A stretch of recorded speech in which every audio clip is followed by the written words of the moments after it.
Are we recording? Mm-hmm. Thank you.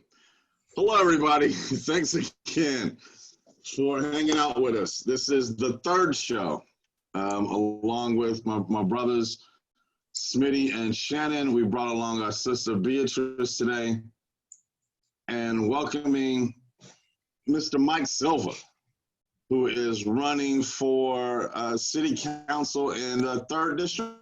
Is that correct? Yes, And by the way, he is also a sitting member of the Vacaville School Board, which makes him an candidate for this year's elections. So we all know how this works. It's 3 questions. Well, now it's 4 questions. It's just as presenting the question.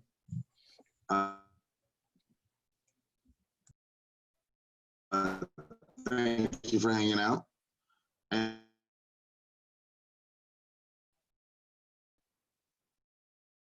hey, Shannon.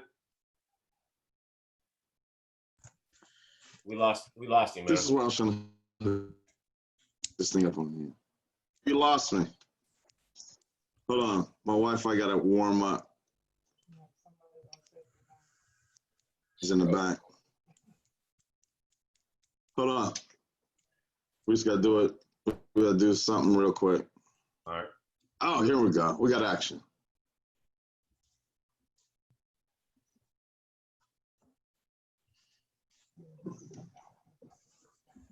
All right, we need a separate tower on top of the house. We're back.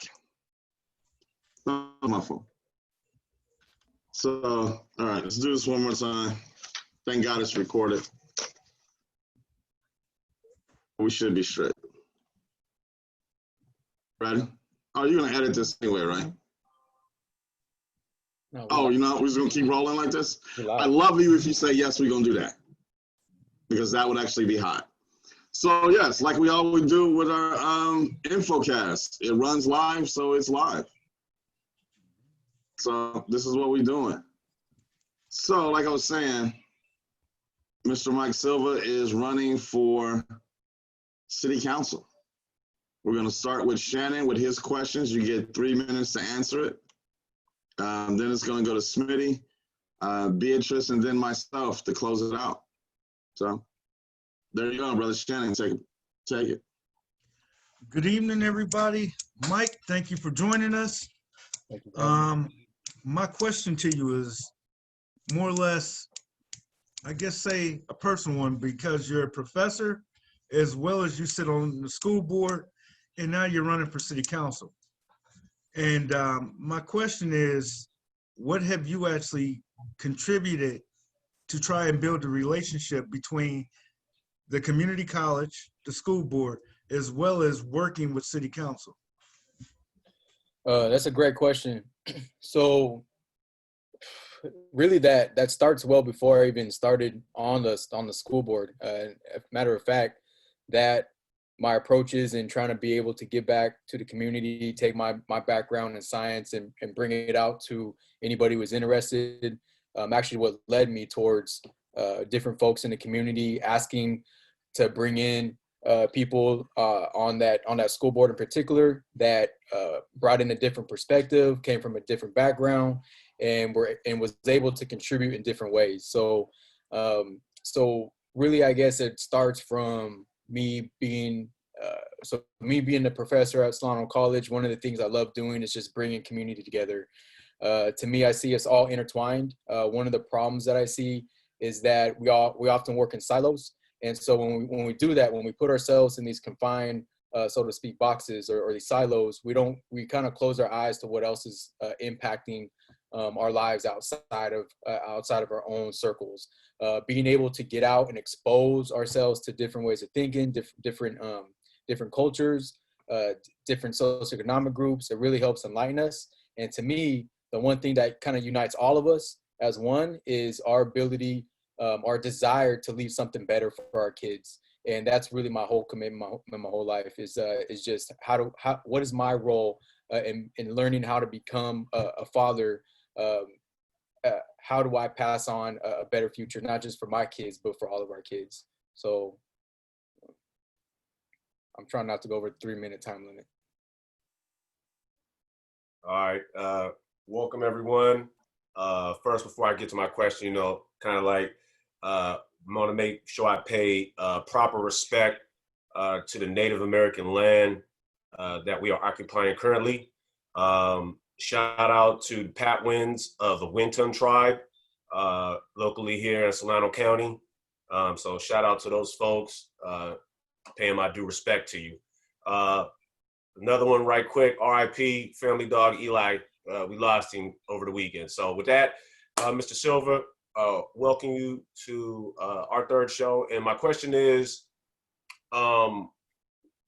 with your experience with the city, the community, the community college, school board, what does the negotiation process for the Teachers Association in conjunction with the city look like? Who's involved in that? Does the community at large have any insight in that? And I say all of that to say, because of the disparity in the city's budget being not necessarily equal, it looks like the teachers' budget is very low in comparison to other workers within the city. So my question is, what does that negotiation process look like? So I need to clarify on the question. So, or maybe kind of provide a different perspective. So, help clarify if I'm not addressing your question. So the negotiations between any bargaining group is going to go directly between that bargaining group and that district, or that bargaining group and the city. Now, are there other relationships? Are there other partnerships? Many would argue yes. And what that is, it's really between those different bargaining groups, meaning those different labor groups. So as far as like what goes into that and how, what I'm assuming what you're getting is how do we allocate our resources proportionally, and how do we prioritize our resources, particularly our tax dollars. I think, again, I don't know what goes on behind the scenes, but I think all of us as a society, which there is power in the people, that's what a democracy is. I think all of us need to come together as a society, as a community, and decide what is our priorities. How do we sit down, break down those silos, and understand with our limited resources, what do we prioritize within our communities, and the impact that we want those to have. So, are we there yet? I would argue no. So, but it's definitely a great question, and one worth having future discussions on. Great answer. Thank you very much, sir. Thank you.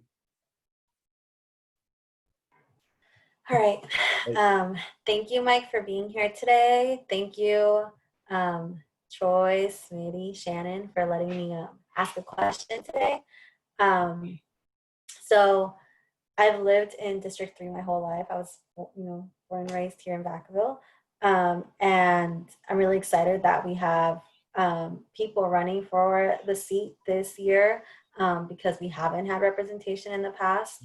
And, this neighborhood, and I'm speaking about Markham, is often like really underrepresented and not listened to.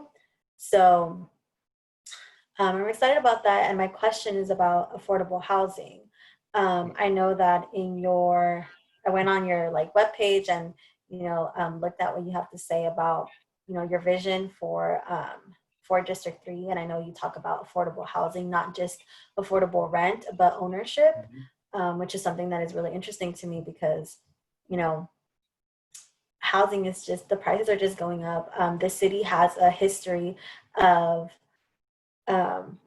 allowing a lot of outside corporations and stores come in and not really using a lot of funds for affordable housing. So my question is really, I just want to ask more about, for you to elaborate on what your vision is when you mention affordable housing and rent and ownership as opposed to just rent. Yeah, great question. Really deep topic. Very something that I don't believe has a clear shortcut answer to, a shortcut solution to. But I think so. Number one is how so. So there's different ways to tackle this. So number one, we need to really talk about, and this is us coming from a lower socioeconomic perspective, from a minority perspective, is how do we start educating ourselves about being financially literate? How do we understand what things cost, and how do we actually start building wealth? And so I think establishing what that is in each of us, and having an understanding how money is, and how we budget, how we invest, is a key piece to that. Now, with that said, one of the things that I think annoys a lot of people, particularly in this area, is like, you choose where your money goes to. You have all these different opportunities and this and that. When the reality is, there's a lot of obstacles that people in certain positions, it's very easy for them to make accusations, to have different perspectives, to have certain prejudices against certain people for the decisions they make, and not really understanding like the struggles that they have to go through, from healthcare, access to education, being able to fix up the car to get to work, and the limitations to that. And again, so like, just for instance, for example, within my family, I refuse to allow certain things to hold me back. But it's come at a cost. So for instance, my mom has Alzheimer's, and that in itself has been a huge obstacle. I don't want to call it a burden, because my mom is not a burden, but it's something that we owe our parents, to make sure that we take care of those who help take care of us, especially our women, or especially our single moms. So but those are obstacles that basically divert a lot of our funds, and be able to help support our ability to change, to break that cycle of poverty. So about ownership, one of the things is that we have people here paying more for rent than people will pay for the mortgage. Something's wrong there. What we need to do, and what has been done in the past, is feds kick down some money to be able to help first-time home buyers to be able to put a down payment down on their first-time home buyer mortgage. If we want to address issues like with safety and focus on prevention, if we can have people actually invest in real estate that allows them to build wealth, now they're invested not in just that place, that condo or a townhome, something that's accommodating for their needs and maybe this transition, but now allows them to break that cycle of poverty and pass something on to their kids, because now they're investing in some type of equity. And so one of the problems, though, and this is one big hurdle, is how do we as a city recreate our general plan? How do we look at our zoning practices on what we put in, and some things that maybe are more desirable or more necessary, more needed for the immediate community, the immediate families that we have that have committed to the well-being of the city. And the challenge is going to be, whatever we build, how do we make sure that we are not outpriced by other folks, still they themselves trying to make it to come in and buy those places out, and then just turn them around as rentals. But the fact of the matter is, we have people paying more for rent than they would be paying for a mortgage, and that's a problem. And I know I'm probably at my 3-minute limit, but definitely worth the discussion, having more. We need it. Great question. That was good. You've been good with time, just to let you know.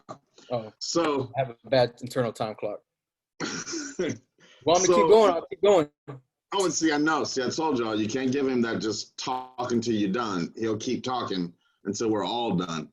So my question is, and it's the same question I posed on last show, is what do you see as the future of Vacaville? With you coming from the idea of, you come from that unique perspective of being being on the school board, and now you're getting involved into running the city, basically. So what is it exactly that you see as the future of Vacaville?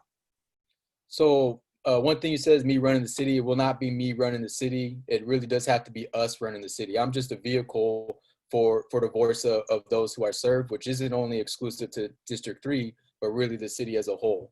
And so on top of that, what I've learned, and I've expressed this publicly, is that we're all having our own internal. The conversation I've been having about some recent hot topics are very unique and different than what I'm hearing from my colleagues on that board. I also know that, you know, the history of Vacaville, for a lot of us, is something that's pretty well understood, but not very well said. And I'll just put it like this, that I respect what each different neighborhood culture is. However they want to live their life, let them live their life however that is. But please, just how we don't want others to impact our life, please don't be a barrier to what the potential that can happen or can be by forming a mutual benefit and relationship to help to those in particularly poverty, particularly those in that lower middle class income that are really trying to progress their life in their family status. So one of the visions that I have in particular, which I think would benefit not just the city but this entire region, is creating some type of cultural center to where people can go to. They know that that's where they can go to access, music, different forms of entertainment, dance, outside, rehearsals or workout sessions, or something that brings community together from all different walks of life that just wants to get exposed to something different, wants their kids exposed to something different to enrich them. Different foods, right? So these, for me, and a lot of people I know, like, food is what brings us together. One, because we're hungry, and two, it's just nice to explore different things in different ways. And to me, just like, as this title, I'm gonna get sidetracked here, but food that has all these different ingredients, to me, that just really represents the beauty of what diversity, including diversity, can bring, where you can bring all these different flavors together and create something that's very satisfying and empowering, and challenges us to think of what can be and what could be, rather than looking at and focusing on what can't be. So. All right, that wasn't bad. All right, sir, as usual, and thank you for answering our questions. You did, we all appreciate you taking the time out. I know how hectic it can get with a campaign and life and everything else, but I do appreciate you stepping forward and taking time out. That was my daughter, by the way. So the floor is yours, my friend. You got 3 minutes. What you got to say to the people of that? Yeah, you got 3 minutes. What you got to say? So key thing, this whole campaign, again, it's not necessarily about me, it's about us. One of the things that I'm putting together, so anybody out there is listening, whether you want to make it public or private, I respect whatever that is, but I'm looking for advisory panels on different issues that relate to you, having that input, making sure I don't keep myself in my own silo. I really would benefit. We would really benefit from having that different input to make sure that whatever decisions are made, that's there. To me, things really boil down to our ability to earn a good living to support our families and families of all ages. So what I'm focused on, and really what it is just basically our ability to have good jobs, and not just job careers. Good income careers that can help us address our ability to earn a good income, to invest in things that can build wealth, such as real estate. The current jobs that are that a lot of struggles of our local businesses are going through, those are working class families too. So a lot of times there's this misconception that if you own a business, you're rich. That's far from the case for a majority of folks. They're struggling to live that American dream too, and we have to be very mindful of that. And so being able to support our local businesses, redeveloping certain areas that need it, and bringing in additional employers that are pro-community, that are invested in helping establish and build a better sense of community, is something that will inevitably allow us to improve our quality of life. And that quality of life has to go from kids to adults to even our elders, because to me, by supporting and investing in that sense of community, we're gonna get the safety. We're gonna get that sense of just living and enjoying day by day in an environment that we love, and we can learn and connect to other people through that love and passion that we have for each other as humans. So Michael Silva, SilvaBB3.com. If you want to join it, United for a Better Future. I'm not sure it's even on the screen. All right, there we go. We want to thank everybody for tuning in for the third show. We want to thank our guest, Michael Silva, who's running for, as you just saw, 3rd District, Vacaville City Council. Thank, as always, my brother Shannon, my brother Smitty, my sister Beatrice. Thank y'all for hanging out. Take it easy. Thank you all.